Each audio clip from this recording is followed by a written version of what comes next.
In the United States, the United Kingdom, and in most of the Western countries, 90% of all pregnancies will be aborted if it's determined that the baby in the womb has Down syndrome. If the little hunchbacked Blessed Margaret of Castello had lived in our time instead of the 13th century, she surely would have been a casualty of this gruesome epidemic. Born in the Papal States, modern-day Italy, Margaret was unwanted from the moment of her birth. Her parents, Perigio and Emilia, were nobles, and when they saw the grotesque deformations of their newborn baby, they hid her. Embarrassed by her severely curved spine, dwarfism, and blindness, Margaret's parents kept her a secret from just about everyone. When she was 6 years old, she was almost discovered. In an attempt to keep her from wandering, Perigio had her locked and sealed in a cell just off the sanctuary of the castle's chapel. There was a window into the sanctuary, so Margaret could attend Mass and receive the Eucharist. The only person who would talk to her for a decade was the parish priest. He took it upon himself to educate her in the faith, and in turn, she educated him in what it meant to trust in God's goodness. She had been given a harsh life in which she was treated poorly. Margaret knew that even if her situation was better, her purpose was to be the same, to spread the gospel and Christ's love. In a move of desperation rather than of faith, Margaret's parents brought her to a shrine in a northern city.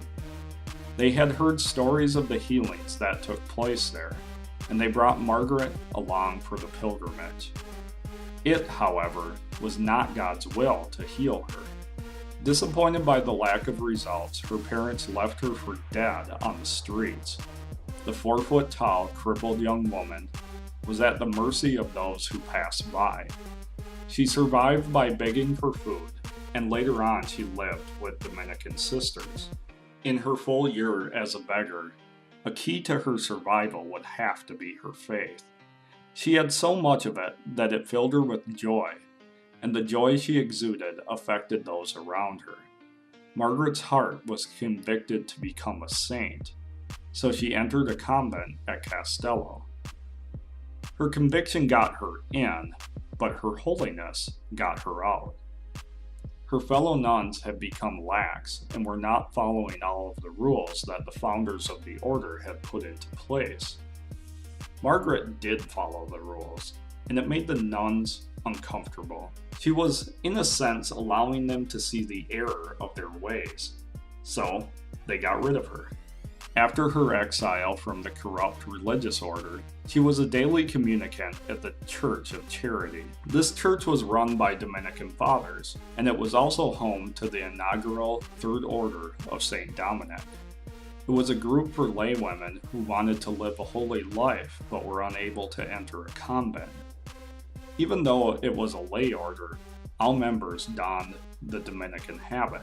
Many people campaigned for Margaret to join the order, but its membership primarily consisted of elderly widows. Margaret was eventually given permission to join after her friends pointed out her physical afflictions. Once she joined the order, she heroically embraced the spiritual and corporate works of mercy.